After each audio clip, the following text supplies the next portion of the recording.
Yo, pakakot pasakay. Meron tayong dapat dalawang hakot ngayon sa Baliwag isa. Pero ang nangyari nga, naging dalawang hakot tong unang client dati. Kaya hindi na natin napuntahan yun dun sa Baliwag. Kaya ayan, pero sulit din naman kahit pa paano. At saka ayan, nandito na tayo sa ginto na laging ginagawa. At saka nandiyan lang yan. Malapit lang naman yung kinuha na natin at dadalhin sa Felicissima Malolos. Yan, itong mabilisan lang yan.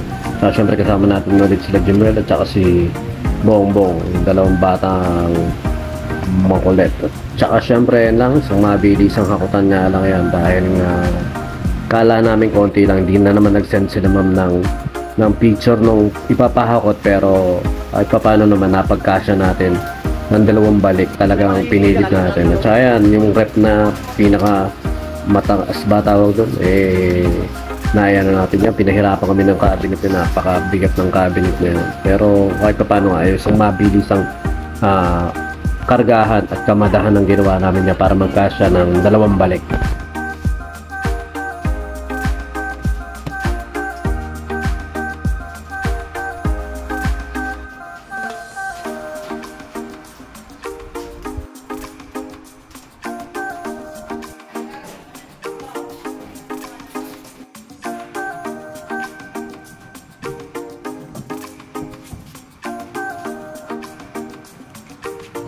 Okay yan.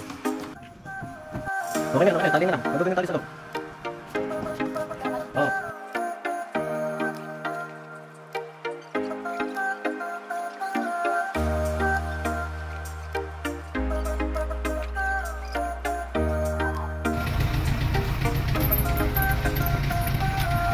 Susi nyo, baka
yun. At saka syempre dalawang balik na kami, pangalawang balik na namin yan.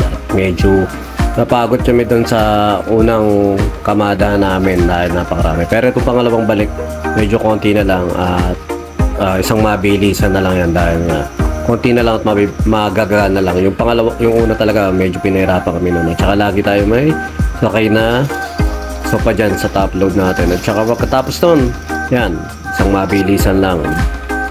Nandun na ulit kami sa may Felicissima sa Malolos at nagbababa na kami sa mabilis sa babaan yan. At saka syempre maraming salamat sa laging nagtatag sa atin at nag-like, nag-subscribe dun sa Pakakot Pasakay, saka sa mga client natin na nagsesend ng mga picture para makita natin yung mga ipapakot nila. Ayun, maraming salamat po.